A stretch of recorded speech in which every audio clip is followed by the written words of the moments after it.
We went from 2 people in March-ish timeframe to at the end of 2020, we were back up to 8. And we did basically 7 figures in gross sales from June through December in 6 months. The startup investment landscape is changing, and world-class companies are being built outside of Silicon Valley. We find them, talk with them, and discuss the upside of investing in them. Welcome to Upside. Woo!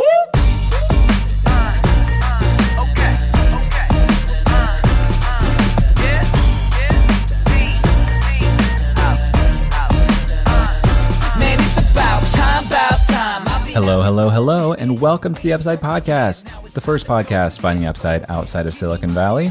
I'm your host, Jay Klaus, and I'm accompanied by my co-host, Mr. Thoughtful Engagement Gift himself, Eric Hornung. I don't know that bubbly is the most thoughtful of engagement gifts. I think that is like the most traditional of engagement gifts. But you got us some nice crystal glasses from Sur la Table. You like how I baited you in there to you telling the audience that I got you more than just bubbly? Yes. You got us rosé, technically? Sparkling rosé? Champagne, technically. Okay. Because it does come from the Champagne region of France, Jay. Okay. But it's a rosé variant, so I don't actually know anything about champagne, so maybe it is technically rosé. I don't know. It was tasty. We didn't have any of that type of glassware before, and now we do, which is nice. You know who that's all attributed to? It's not me. I got the nickname, but it's not me. Friend of the podcast, Colleen. Of course. Did she make the baked goods as well? She did not. My mom did that. Those are Mama Hornung baked goods. Oh my gosh. Well, I loved it. I was very appreciative. We got a couple of engagement gifts, which begs the question, am I that jerk friend that never sent engagement gifts? Well, you won't be anymore. That's right. I have learned. And speaking of gifts, not engagement gifts per se, but today's guest is on the gift train. Choo-choo! Today we are talking to Caleb Musser, the founder and CEO of Craftum. Craftum is a B2B gifting and shipping platform that makes it easy to send hyper-designed corporate gifts, products, and office equipment to anyone, whether they're working from home, in the office, or somewhere else entirely. I love when we have a guest on the show and they send us some corporate swag from their startup or investment company. When we get a little shirt in the mail, man, I love that. Yeah, what happened here? We were like being pitched to use the platform, I think, and then we just ended up having them on the show. Like that doesn't happen much with pitches. Usually we're just like, sorry, not interested. And this was like, wait, I think we're going to use your product. And also, do you want to come on the show? Yeah, I like when that happens. That's a lot of fun. So Craftum was founded in 2013.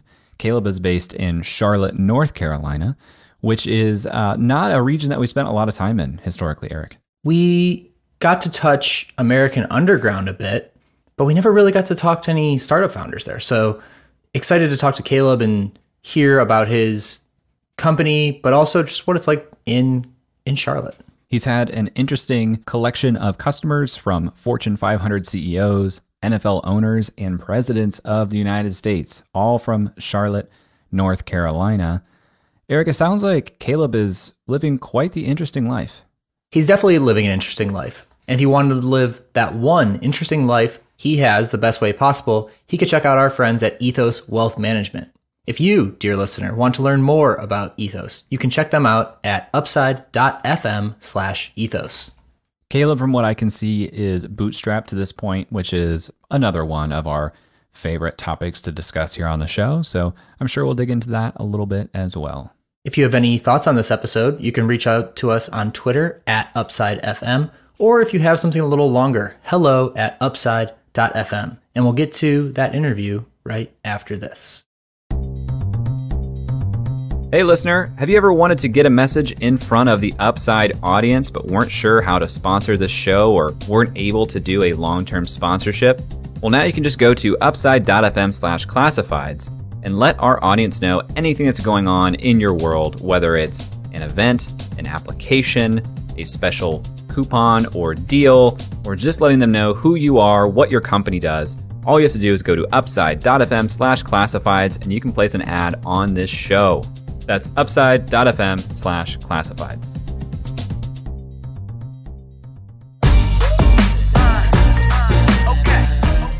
So originally, I'm from Raleigh, North Carolina. Grew up the son of a software entrepreneur. One of my earlier memories, I was around, I think, 5 years old, was going to my dad's warehouse and stickering and shrink wrapping software back in the days when software still came on CDs and in boxes. So just grew up in a very entrepreneurial type environment. I used to get paid, I remember I used to get paid a nickel a sticker that I would put on a jewel case. And my goal was to make $100 in a day. So it was a lot of stickering, as you imagine.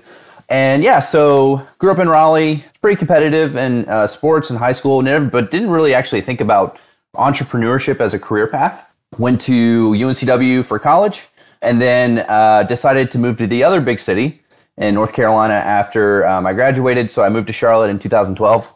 And yeah, so that's just kind of a quick background on kind of how I went from Raleigh to where I am now. So Eric, I did the math. A nickel per sticker with a goal of $100 per day is 2,000 stickers. How often did you hit that mark? I did it like 3 times. And I also couldn't go, for a full day all the time because obviously I had school. So it was a lot of hustling. It's a lot of stickers per hour. Yep. What did you study in college? So I was actually an English major. Why English? Well, my grades weren't so hot before, and I needed a quick way to kind of bolster my grades. So I was a pretty good writer, and I figured I could get some easy A's and hopefully get my GPA out of the out of the dumpster. So that was the thought behind it. But it was while I was in school, I actually kind of fell in love with advertising, B2B marketing side of things. I read a book called Ogilvy on advertising that really got me into and Mad Men was really big around that time too, on HBO back in those days. So really so I got a couple internships working for agencies. I started as a copywriter, and then one day my boss came in, handed me a stack of business cards and was like, start cold calling people. You're now in sales. So that was kind of how I worked from English into the, sales and marketing side of B2B. I'll get to that point here in a second, but you mentioned that you weren't thinking about entrepreneurship as a path for you, even though you grew up in an entrepreneurial household. Why was that? I think part of it is kind of the generation, you guys are millennials as well, being raised in kind of a boomer / Gen Xer household. Everything's kind of based on like what you're good at. Like if you're good at math, you're like, oh, you're going to be like finance one day, that kind of thing. And I was really good at like creative and writing. I guess no one just ever really suggested, hey, this drive that you have in sports, that could be really good in business. Kind of, building your own thing. So I don't know, had someone mentioned that to me earlier, I think maybe I would have ended up here sooner, but hindsight's 2020. Most people, when they are, what's the term when you have like a bull and you have the flag, like Olay. Most people, when they are olayed from a marketing job into a sales job, are really upset about it because they think marketing is going to be fun and really creative, and sales feels skeevy to them and they hate it. Talk to me about what that felt like for you. Yeah, absolutely. So I think I was so young, I didn't really know any better. I was like, oh, new challenge. The boss, is giving me something cool to work. I don't think I really thought through it that much, but it turned out I was pretty good at it. So it actually wasn't that bad, but I did always really enjoy the kind of creative side. And I saw that later in my, I guess, big boy jobs. So when I moved to Charlotte, my first sales role was selling printers and copiers door to door. So I did that for about a year, which is, definitely a grind. I worked for an agency selling digital ads. And then my wife calls it my last real job, was I was the director of sales for a NASCAR team, which kind of married the grind of sales with that creativity of marketing that I enjoyed. Because for anyone that knows the B2B side of sports, you don't really, there's no set product or program. You kind of create it as you go for each customer. Like Lowe's will want a different activation from Coca-Cola, that kind of thing. So yeah, it was a good pathway in retrospect, kind of starting on the creative side, working my way into sales, and then kind of blending both of them in NASCAR before I started my first company, which is called Musser & Company, which would eventually lead me to start Craftum, which is our venture that we have now. When you say sold printers and copiers door to door, are you physically saying you were knocking on doors, or? Yes, physically knocking on doors. So I wore a suit and tie every day. My territory was the South Charlotte region called South Park, which is kind of like the very bougie, upscale part of the city. And so I would go and knock on doors and try to get to as many as so I would go into like one this is, back in the days when we still went to offices, I would go into like a Regis building and try to get through as many as I could before security, would inevitably kick you out. So yeah, that's kind of where I cut my teeth here in town. What made you good at sales? I mean, you have all these different positions. It seems that you enjoyed it. What made you good at it? That's a great question. I think at first it was the sheer drive and grit that I had that I developed, from playing sports, and I was just always a very hyper driven person. And I finally found a place where I could channel that drive that could translate into results. But then also too, I think I always had just a really insatiable desire to learn and get better. Kind of like, I guess, like competitiveness. And I would want to learn about the accounts and then if I didn't do so great on a call, I would go back and think about like, all right, what didn't work there? How can I make sure that doesn't happen again in the next one? So I think that the drive and then the willingness to learn and constantly get better is kind of what led to the success early on. You mentioned you went into a sales role for a NASCAR team, and that's like a highly visible thing. You're working with big companies. You mentioned, like Coke. What does access look like when you're working with a big organization like that? Do they have the contacts that you can talk to at these organizations, or did you have to work your way into the buyer at Coke? Yeah, great question. So this was like, I don't even think Zoom Info was around. This was like back in data.com days, if you guys remember that.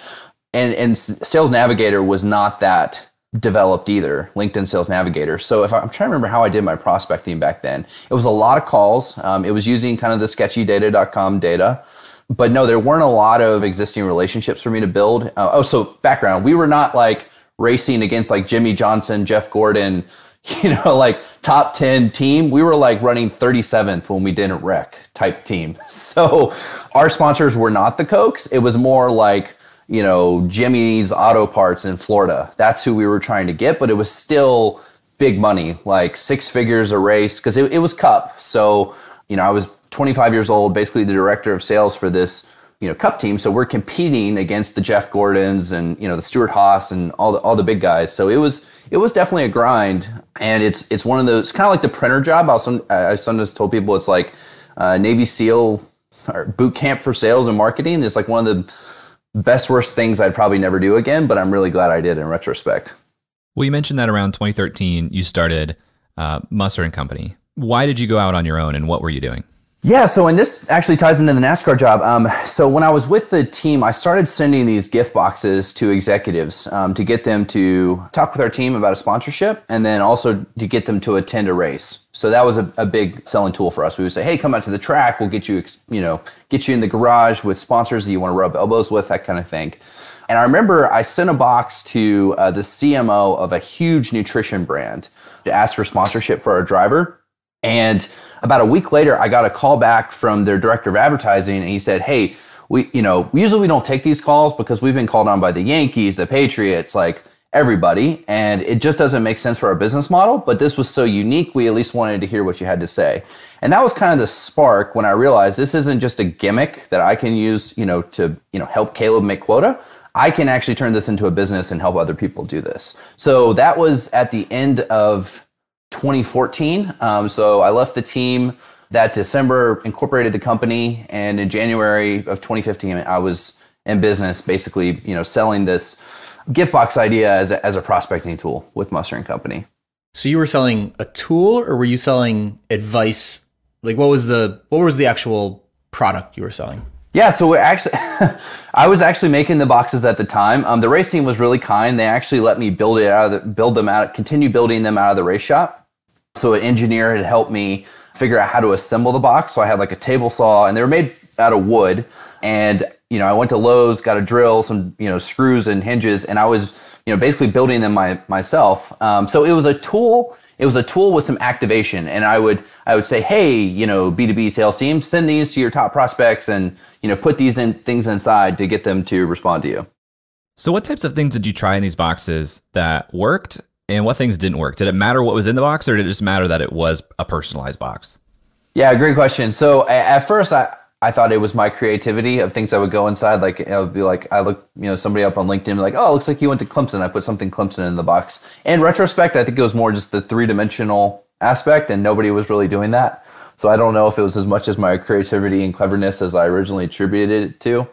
But yeah, I mean, we would try to personalize it. Like if I knew, like for example, somebody went to Clemson and was into golf, I would put, something Clemson related and, like some golf balls in the box for them. Why did this work? Yeah, so this was kind of 2014, 2015. This was right as direct mail and gifting, I think, was starting to get big. John Ruhlin, the author of Giftology, I think had just written his book, and it was starting to come to the forefront of like you can use tangible gifting as a way to build relationships. I think Sendoso had just launched, which was kind of like one of the first gifting and direct mailing platforms. So it was just kind of good timing in general. People were realizing, hey, we need a way to engage people outside of just phone calls and emails. So I think it was good timing. What did it cost to create one of these boxes? Like if you're telling people, hey, these gifts things work, how much would they have to budget to build one of these? Yeah, so at that time under the Musser and Company model, I was selling the boxes for $100 to $150, and I would justify it by saying, okay, send this box to somebody, you close a, 6-figure deal. $100, $150 is pretty nominal. And then it didn't, because they were still being handcrafted, probably cost me $20, $25 all in to build. And if I'm a sales rep who's probably commission based and you're like, hey, the math makes sense. 6-figure deal, $150, like obviously that's worthwhile. You got to buy, you're not going to get it on every box. So there's probably like some number of boxes that now you're running the mental math of like, this is probably coming out of my pocket, right? As the sales rep themselves. Well, so I would try to get organizational buy-in. So I would try to get the marketing exec or the sales exec to be like, let's arm our team with this. But yeah, usually trying to get individual reps to pay out of pocket was not the best way to revenue. That makes sense. Yeah, that makes sense to go to the team because I'm thinking about my own psychology. The math obviously makes sense, but there's still that little bit of you that's like, yeah, but I have to do the cash outlay out front. Right. What type of conversion do you typically see on something like this? This is some Musser and Company stats. We have updated data now using Craftum, which is I think a way more sophisticated tool. We would typically say depending on there's a couple of qualifiers. What level of person they're sending the gifts to. If you send it to a C-suite, usually the conversion is a bit lower than sending it to, say, the office manager. So we would typically say you can expect 50 to 75% response rates sending a gift. We typically saw about 20 to 30% meeting conversions, and then whatever percentage of deal closing kind of varies customer to customer based on deal cycles. There's a lot that goes into that, but we would say you can expect on average to close to 5 to 10% of these deals. So talk to us about Craftum and when that came into the picture. Yeah, absolutely. So at the end of 2019, we kind of talked about this before. I'm a big podcast guy, and I was frankly a little burnt out on the Musser and Company model. Everything I sometimes would say is a cool business with a not so great business model because everything was extremely custom, one-off projects. We didn't really have a reoccurring revenue model. And I was just burnt out. We had 40 professional sports teams that we worked with. We did a lot of really cool work on the B2B side. So like we would help the Patriots send gifts to their sponsors. And so it was awesome, a lot of fun, but it was also extremely draining. Like sometimes we would get a call. Like I remember one time an NBA team called us and they said, we forgot to order our ticket boxes and we have all the suite holders coming. We need them by Thursday. And it was like Monday at that time. So like we worked all night for like 3 straight days, overnighted these boxes. And I was like, oh my gosh, this is terrible. So I listened to a podcast by Reid Hoffman, Masters of Scale, and it was talking about, founder burnout. And sometimes you have to slash and burn good parts of your business to get to the best. So I really did some soul searching. I was like, what do we do really well? And it was the hyper personalization of the products at scale. One of the reasons why a lot of accounts loved our products was we could put different logos, names, images on really anything, kind of like Shutterfly, but more from a B2B angle, if that makes sense. So, and this was right around the time too, where platforms like Sendoso, PFL, Alice had just gotten some major funding. Like I think Sendoso raised around 40 million in 2019. And just seeing the writing on the wall, like we live in the age of Amazon, right? Like people don't want to log on and call, they don't want to call you to order widgets. They want to log on, click, and things show up magically. And so I could see us going the way of the dinosaur, if we did not pivot and develop our own platform to make it easy for our accounts to send stuff versus having to pick up the phone and call us and say, hey, I want, 200 widgets, if that makes sense. Besides how people ordered. What else changed or what else was different between Musser and Craftum? Yeah, so originally we launched Musser as just a subventure. I'm sorry, Craftum as a subventure of Musser to see if it would work. So we did that in January, and we built the platform on a kind of a traditional sending model. So it was a web-based app where, like, Eric, you could log on and say, let's say you want to send 100 Yeti boxes, and you could customize them in real time, put different logos on them, different names, different messages, and then drop ship them to 100 different addresses. And whereas like the Musser model was more, say like Coke would order 200 boxes from us and we would ship all 200 boxes to Coke HQ. So it was more of a drop ship one-to-many versus one-to-one. In addition to the obviously technology platform we built. So what did you see that made Craftum grow out of being a subventure of Musser into being your main venture? Yeah, so this is where it gets a little crazy. So from January to, I'd say, March, we had built about 300K in pipeline for the new Craftum platform, which I thought was pretty excited about. And during, I didn't really realize it, but during that time, the Musser and Company pipeline had really started to evaporate because I was focusing my attention on, I was the lone sales guy, focusing my attention to building pipeline for Craftum. Musser and Company started kind of, I guess, drying up a little bit. And then the pandemic hit. So I think it was March 12th or March 14th when most of the companies went remote. And I'd say within 2 days, all of those deals evaporated when people realized, wait a minute, how am I going to send stuff to people if I have no idea where they're sitting? They could be working from home. They could be working from Aruba. We have no idea. So that was a pretty bad oh no moment because it was like, oh my gosh, I just spent all this time developing Craftum. It just, deals just evaporated and the Musser and Company pipeline is pretty dusty. So my team and I basically over a weekend built a new product as an add-on to the Craftum platform that would allow companies to send stuff to people working remotely. It had the idea on like late Friday night, launched it Monday morning, and then within 2 weeks we had landed a large enterprise account which was trying to figure out how do we send stuff to prospects and customers when we have no idea where they're sitting.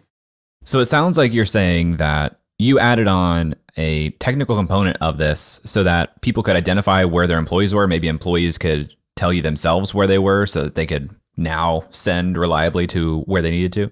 Yeah, we added a component onto our platform. We called it Pick. So we originally had this tool called Send, where like Eric or Jay could log on, choose, customize, and send to an address you had on file. With Pick, it allowed you to email, text message, or LinkedIn message somebody a link where they could pick their own product, personalize it themselves, and then securely enter their shipping address, and then we'd send it to them. So then we had both tools built in, which really, it was interesting. It made the platform more well-rounded and also gave us a competitive advantage over other platforms that were built on just a traditional direct mailing model or people that there was a couple other platforms that had a similar pick type thing, but they also couldn't do the traditional mailing as well. And we had both built in.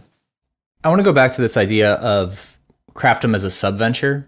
How big was your team at Musser when you launched Craftum as a subventure? And how did you decide how to allocate resources between this new potential venture that could have some upside and Musser outside of your own time? Yeah, so the Musser team was around, I think, 5 people at the end of 2019. And then by the time the pandemic hit and we had kind of slashed a lot of the overhead, the heavy machinery that we didn't really need anymore for Craftum. Basically, the only thing we kept were our lasers, which would allow us to hyper-personalize anything in real time. So the team had dwindled to about, I think, two to 3 folks. And then we landed this big enterprise account. And then through the summer, I was, kind of scrambling to find bodies because then all of a sudden, we had all this demand and people were coming to us saying, how do we send stuff to our prospects and customers? So then I was training, like I hired a college kid, trained him on Sales Navigator and Seamless, which is kind of like a Zoom info to scrape data. I mean, he was, sending me leads and I was closing deals.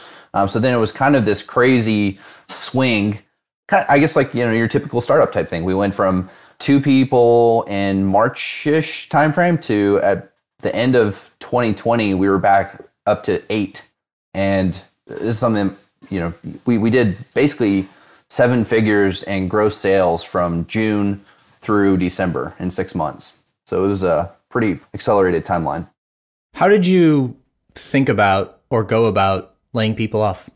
Yeah, that's a great question. And it wasn't so much laying people off. Like, I gave everybody the opportunity to stay with the new venture, but a lot of people had kind of bought into the Musser and Company model, and they were a little bit more kind of like, I don't know how else to say it, kind of like, your craftsman type personalities, and they didn't really want to be involved in a high-tech venture. So I still gave everybody the opportunity to kind of pivot their roles into new, skill sets for Craftum, but some of them decided to go, work for cabinet companies, that kind of thing, and that was totally fun. As you were building Craftum, and this is a tech platform, how did you go about getting the tech built? Because what I haven't heard you say is that you know how to develop. Right. So no, I am not my dad's a software developer. I cannot write a line of code. So we did a lot of research on existing tool. There's a lot of kind of off the shelf tools with great APIs that you can build on. And we found a couple that would allow us to capture data extremely securely. We could kind of develop it and customize it to make it look like whatever we want. And I outsourced dev. So that's how we did it. How big of a competitive advantage was it that you had spent so much time building Musser and Company and having some of these relationships? Well, in terms of market, not really at all, because as you know, the professional sports market kind of got slaughtered with the pandemic.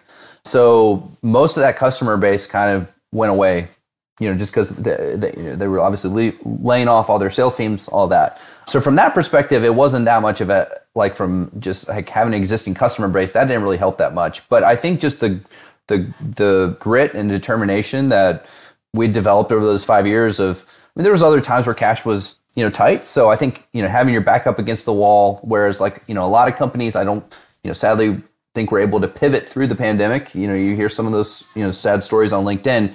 It was just kind of we were already in that mode, and it wasn't as big of a deal. I mean, it was scary, but it wasn't like petrifying, if that makes sense. And I think we were able to very quickly keep pivoting, innovating, and thankfully we could sell. That was something that we always had going for us. And I think just the confidence to be able to say we can transition from the B2B side of pro sports into B2B tech and start, talking to, these really well-known brands in that space.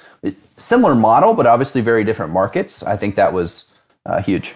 Your sales experience mostly existed in a pre-pandemic world where you could talk to people on the phone, you could travel, you could see them. How has that changed now? I mean, the pandemic hit, you said pivot through the pandemic. You guys have a boom, you have an enterprise client. How has selling changed for you guys in the last 8 months? Yeah, so thankfully before the pandemic, we had already started to adopt kind of modern sales tools like SalesLoft. So sales engagement platform, so doing cross-channel sales across email, phone, LinkedIn, using video. That was stuff we were already doing. And then with our pick product that we developed, it made it very easy to set meetings. So we used our product for everything. So we would send people a pick gifting link. They could personalize a gift. They could take a meeting with us, and we could track opens and clicks through SalesLoft. So that actually worked really well. And I'm glad we made that transition early.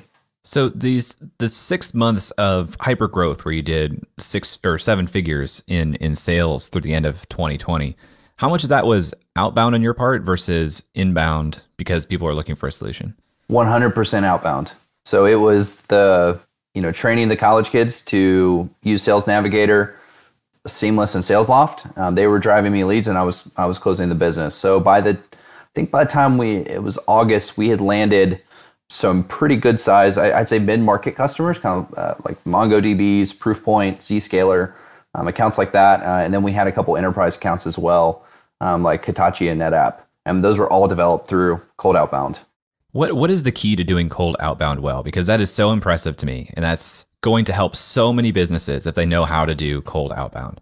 Yeah, I think the cross-channel thing is huge. You can't just, email blast people anymore. You have to be hitting them on phone, email, LinkedIn.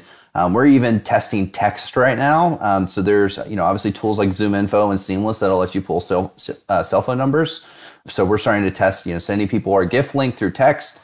And so I'll get back to you guys on how that works. That's kind of a new frontier. But I think so. Yeah, the cross-channel thing is big, and then also just the copy, because so much of it is digitally. I think it has, and this is where my, copywriting experience, I think, helps a lot, is the copy has to be good. It can't, I'm sure you guys have all gotten, bad cold emails or bad LinkedIn messages. If you're not adding value, and if it's not creative, differentiated, and also short and concise, you're just not going to break through. So I think, those are the two big things, just cross-channel and then the creativity of the messaging and content. Is it direct in the beginning? Do you make it apparent early on that like, hey, this is a prospecting type of message? I mean, I think it's called spin selling. We're really big on asking questions. So every campaign we run is tailored to a specific demographic. Or target audience. So let's say we're targeting B2B field marketers. Every single campaign we're running to them is hyper personalized to their pain points, their needs.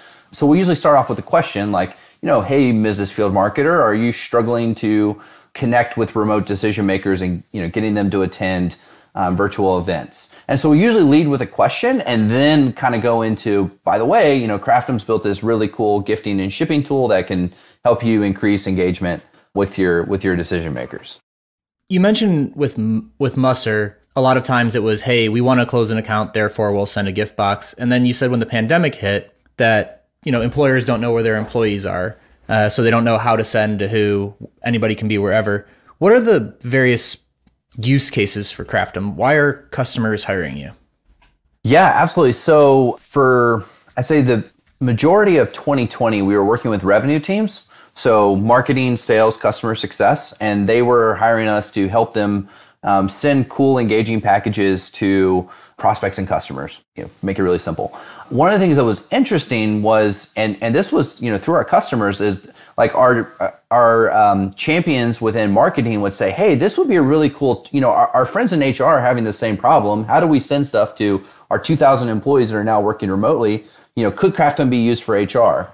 And then we got into some big HR accounts, so like Business Insider's an account now. They used us for holiday type gifting, and we started. One of the things that I realized as a founder was this system that we built could kind of be used for anything. It doesn't really matter whether I'm sending somebody a Yeti or a MacBook or a webcam. The way we've built it, it makes it really easy to send widgets to wherever people are working from, with both the send and the pick built in.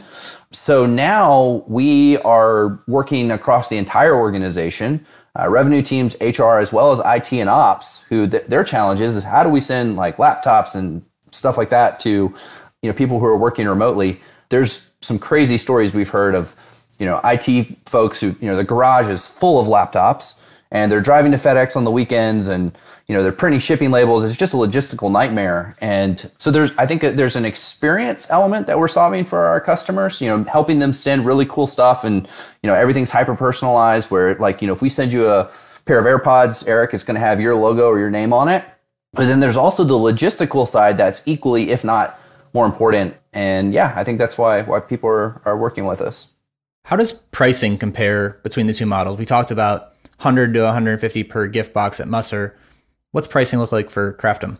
Yeah, it's really all over the spectrum. So if you think for our business, the front facing is kind of the B2B software platform. On the back end, we've built out this marketplace. And this started actually in the Musser days where we would go to brands and get wholesale from them to put their products in our boxes. So we had already started this, I guess, like 5 years ago. Now we have hundreds of relationships built out with distributors and brands direct where we get wholesale pricing from them. And we've got we can basically work with any budget, whether somebody wants to send a $10 widget or a $1,000, we have relationships built out for that. So is this a markup model then, or how does that work from a business model perspective? Yeah, so on we'll call it like the widget side. It's a markup model. So we get wholesale from our vendors. We are decorating those products in real time, which we can attach a pretty hefty or a healthy market on that on the products. So from a revenue model, we charge for our software, and then we also make money on the widgets as well. If I want to get something branded today, I might take it into a screen printing shop. Let's say it's a shirt, right? Let's use shirts for example. And they might charge me, or I buy the shirt there and they charge me whatever percent that is. How does Craftum compare, like from a pricing standpoint? Is it cheaper than going to the local print shop, or is it Like, I guess I just don't really know what the percentages would be or how that would fit in. Yeah, so what I would say is we're close to the promotional market, which is typically like a 40 to 50% markup. And one of the things that we tell accounts is, because we run into that a lot. Like, so like, let's say we're talking to a marketing department and they've got 6 vendors they use. They use Timmy's t-shirt shop, they may use 4Imprint, and they've got all these different vendors they use. And we'll say, okay, how much time are you spending, going down to Timmy's t-shirt shop? Like, Eric, your time's valuable. How much do you bill your time at? That kind of thing. What if you had a single login where you could do all that and just log on, point, click, boom, you're done? Yeah, you might pay a little bit more for us, but it's the easy use, and you can plug us into basically your entire organization, which, as far as I know, I don't think any of our competitors have products that can kind of span, the revenue teams, the HR, as well as the IT and ops. Everybody's kind of siloed, like even the platform side. So we have platforms we compete against on the revenue side, and I guess what you might call brick and mortar type vendors, they typically aren't as sophisticated on the tech side to be able to drop ship to many different locations. How does this integrate with current business operations? So on the HR side, obviously they have a HR roster. Do you guys keep that on file, or do they have to enter that every time? On the marketing side, they have a Salesforce portal. Is that something they need to enter every time, or is this more automated? It's more automated. So we can integrate into CRM on the revenue side, and then on the HR side, they can either give us their list of folks beforehand. So like a lot of times we'll send out surveys for the account, because, like, for example, we may need to gather t-shirt sizes, that kind of thing. So we try to automate it as much as possible. So it sounds like there's a lot of opportunity. You had a lot of growth. Sounds like timing is good for what you're trying to do. And you've already built out this marketplace in the back end because of what you've been doing for years. So it sounds like there's a lot of opportunity here for Craftum. Where do you feel like you are limited from capturing as much opportunity as you want right now?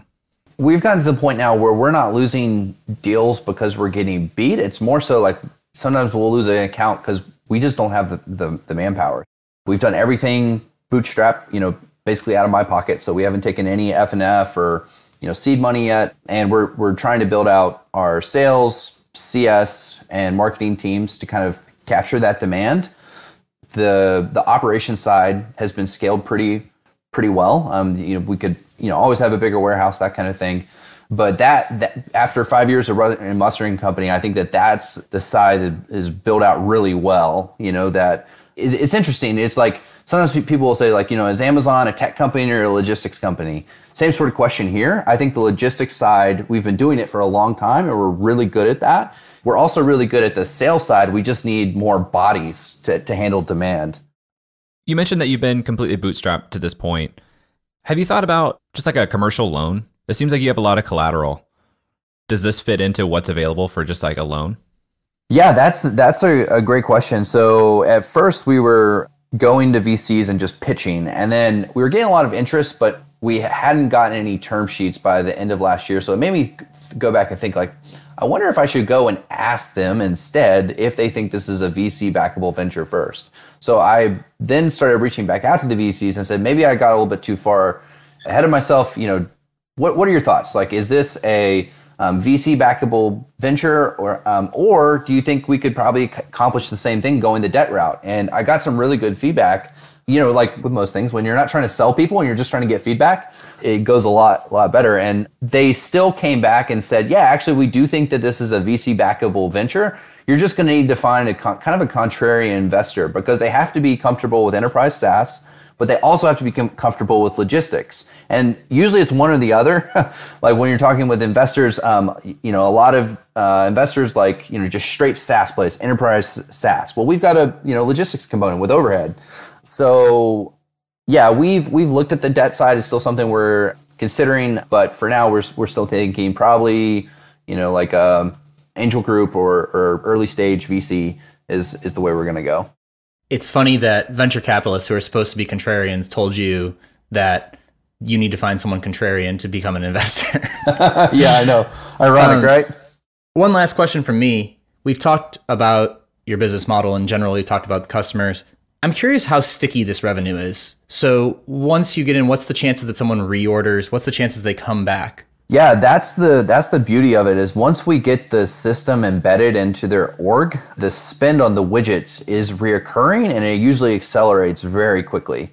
So give you some examples. So we had one account that started with about 30,000 in spend in June. By December, they had spent close to, I think, 350,000 in just widgets. And that was across 2 teams, CS and marketing.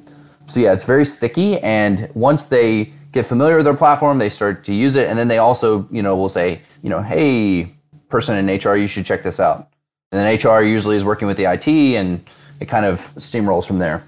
Well, Caleb, this has been awesome. If people want to learn more about you or try out Craftum, where should they go? Yeah, so our website is www.craftum.io. And Craftum is spelled, you mix craft with custom. And yeah, you can check out our website and we'd love to hear from you.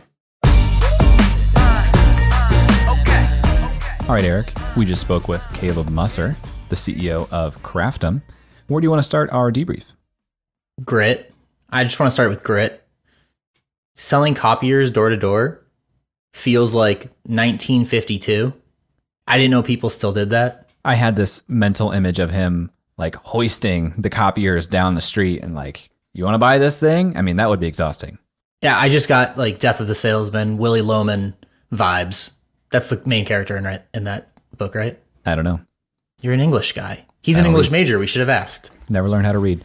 I love stories like this. I love people who just embrace sales and love sales and understand that sales isn't necessarily a bad thing. It's just about how you message to the customer that you have a solution to their problem. And Caleb certainly got creative in getting his message in front of customers to show them that he has a solution to their problem. If you can sell, you can figure out the rest on the back end, I feel like. And that's, I think, what he was showing with this kind of Craftum pivot, this Musser pivot. If you can sell, if you have a product that works a lot of founders will go out there and they'll build the best solution possible and they'll create all these features and they'll test it with customers. And then they, for some reason or another, they cannot close. And I feel like Caleb has the opposite scenario. Totally. Candidly, and sorry, Caleb, if you're listening to this, I almost wasn't about to have him on the show because I thought the website was not good or not as good as I'd expect for a company that was telling us some of the numbers that they had. But then you look and you see that, oh, wow, they're working with these huge brands and the client roster is really impressive. And then Caleb tells us, well, we did about $1 million in top line sales to close out 2020. And you're thinking, how did you do that? And it's exactly what you're saying. It's because he focused on what mattered. He focused on getting customers, on getting clients, on selling. And he overcame, what might not be the most pretty front end marketing website out there because it doesn't matter. He was getting decision makers on the phone. He understood their pain point and he was solving it for them. Send him an email, send him a text, find him on, call them. It didn't matter. Yeah, I love that multi-prong approach. We talked a lot about sales in this episode. We talked a lot about conversion and what the boxes do and how they do it. This had to be like a bread and butter J. Klaus sales moment here. Love it. I mean, I was, when I asked him, is that inbound or outbound? And he said, almost 100% outbound. Love that. Are you kidding me? That is such an amazing place to start from. If you are willing and able and having success in doing outbound sales, now imagine what happens when he gets someone on his team that says, I understand how we can start to generate some inbound sales here, or I understand how we can turn this customer story into multiple customers. That's going to be just magic and lightning in a bottle for these guys. And the other stuff that he's doing on the back end that he was talking about that got me really excited was because this was built out of Musser and Company from 7 years ago, he has this mature wholesale marketplace of products that he can tap into that even somebody coming into the market today that says, hey, I think I can turn on inbound faster and I like this idea, let me try to compete. There's more of a moat to this business than I think Caleb realizes or was really speaking to. I would agree with that. We have this phrase on Upside called starting on second base. And because of I'll call it a services style business that Musser was, he has this moat in place. I mean, how many products did he say? He had hundreds or thousands of products that they have direct access to through their distributor network. Hundreds.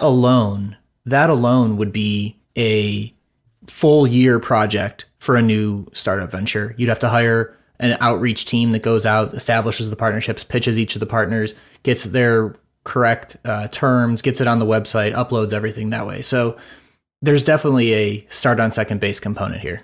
And because he has bootstrapped this company and built it from the profits of Musser and Company, he's already outlaid the cash and gotten the equipment that's used to do a lot of this stuff. He was talking about the lasers that they still have to engrave this stuff and customize this stuff.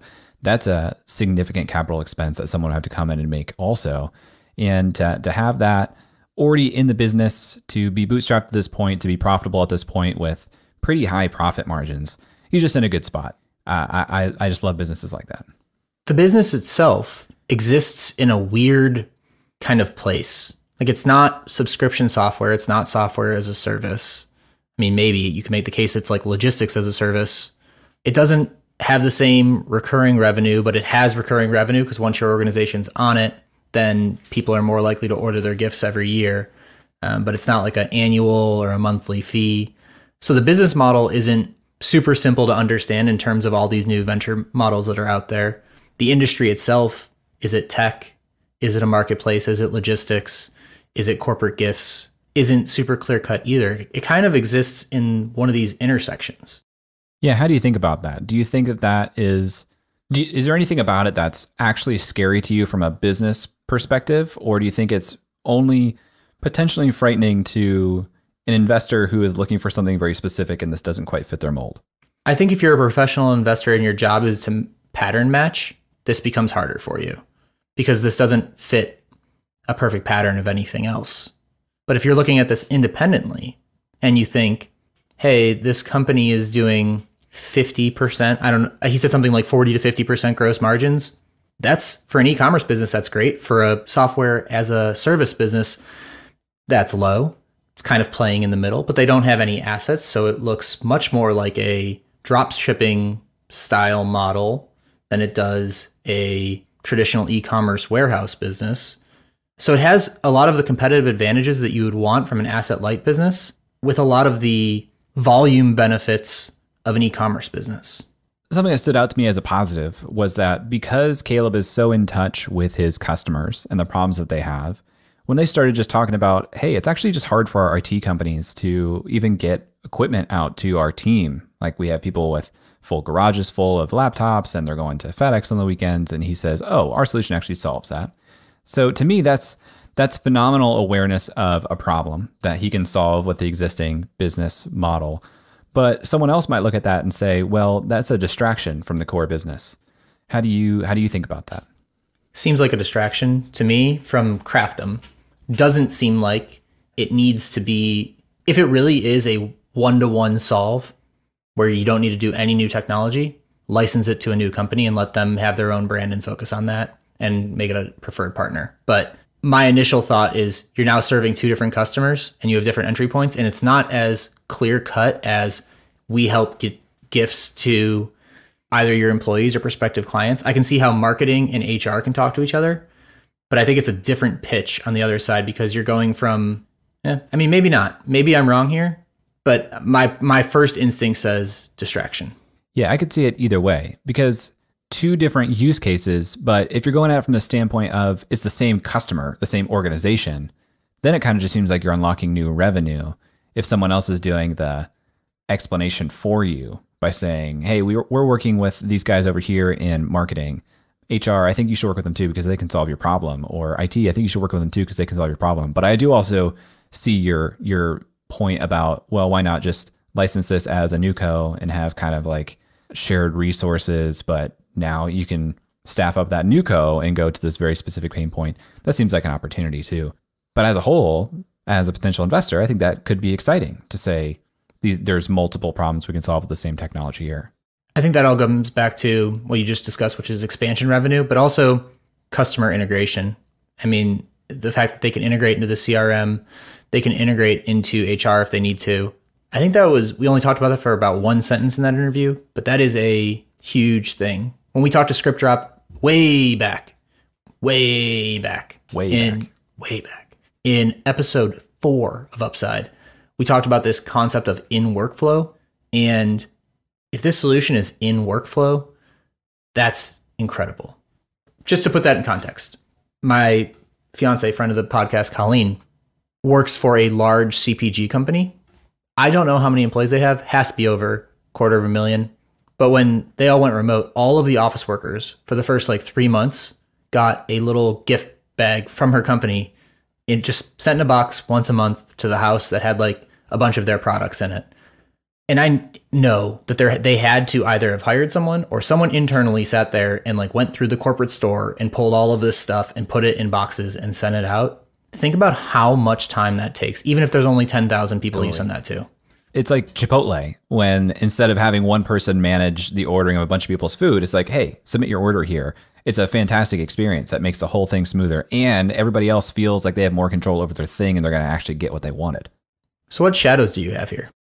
I don't know if this is a trend for all these things. My gut says no. If we focus on the gift side first, I think that's still a pretty nascent experience for a lot of people. And I don't know at what point you get tired of receiving a thoughtful gift in the mail that's customized to you. I don't know that you do. So I think that's good.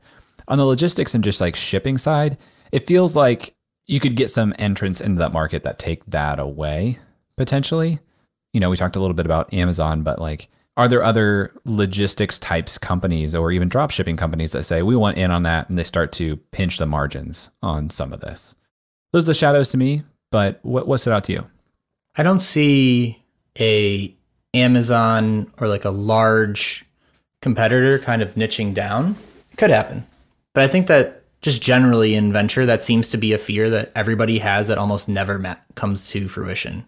So the end of Twitch was Microsoft launching Mixer, and then Microsoft just got out of Mixer because it was $1 billion company to them, but that didn't mean anything because Office is a $100 billion company. So it's we're wasting too many resources on this. So I always find that kind of critique of large player wants to launch a feature, therefore no startups can exist in that space, to be a bit myopic. The shadow that I have is his discussion around their biggest issue right now is lack of manpower. And if this was a business where there was high inventory and there was high just throughput of things that needed to get done, I can understand manpower being a issue. What I'm struggling with that answer is we need more people is almost never the right solution to just about anything. Not saying that not hiring people is not the right thing, right? You need to hire people, but if your biggest barrier is we need more people, that means everything else is working perfectly.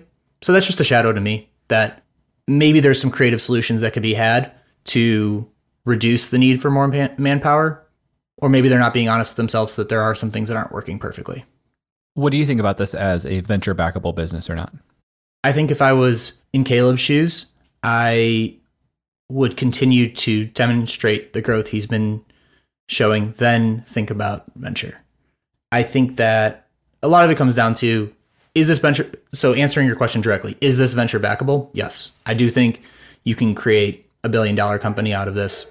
I think that the space is large enough. If you just take out the IT side, you just look at the two use cases for employee gifts at large Fortune 1000 companies and gifts for business development purposes. So that can be gifts at conferences, which you didn't really talk about as a potential lead source, gifts at national sales meetings, customer meetings, all of those things that happen that literally prop up the hospitality industry. There's a ton of money there. So yes, I do think this is venture backable, but is it venture right nowable? I'd want to see it grow a little bit first. Yeah. And bigger question, if I'm Caleb, do I want venture as my financing model for this? Because there are potentially other ways that you can get financing without it being pure venture capital, which is a discussion worth having for any founder. It's not often that we have a founder on who is doing $1 million of top line in the last year and really in the last 6 months with 50+% margins. And I believe you mentioned they were profitable. That optionality definitely lends itself to your point there. Good. Well, we'd love to hear your thoughts here on Craftum. You can tweet at us at UpsideFM or email us hello@upside.fm. It's fun to get into the Carolinas. If you are a founder or you know a founder in the Carolinas, we should dip our toes back into that market here soon. You can email us hello@upside.fm or tweet at us at upsidefm. Thanks for listening, and we'll talk to you next week. That's all for this week. Thanks for listening. We'd love to hear your thoughts on today's guest, so shoot us an email at hello@upside.fm or find us on Twitter at upsidefm. We'll be back here next week at the same time talking to another founder in our quest to find upside outside of Silicon Valley.